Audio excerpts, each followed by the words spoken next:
Son illərdə ölkədə urbanizasiya prosesi daha da sürətlənib. Bu, ölkənin təhsil xəritəsində də öz əksini tapır. Belə ki, 2025-2026-cı tədris ilinin başlanğıcında ölkədə fəaliyyət göstərən dövlət ümumtəhsil müəssisələri 4160-a enib. Bu da ötən ilin müvafiq dövrü ilə müqayisədə 164 məktəbin azalması deməkdir. Ümumilikdə isə bir il ərzində şagirdlərin sayı 22300 nəfər azalıb. Regionlarda iş yerlərinin məhdud olması bu prosesin əsas səbəblərindən biridir.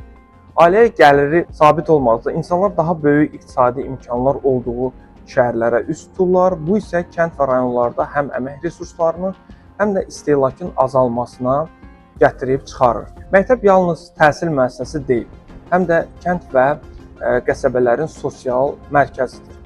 Məktəb fəaliyyətini dayandırdıqda müəllimlər, xidmət işçiləri və ətrafdakı kiçik bizneslərdə müəyyən gəlir mənbəyini itirə bilirlər. Bu isə miqrasiya prosesini daha da sürətləndirə bilər.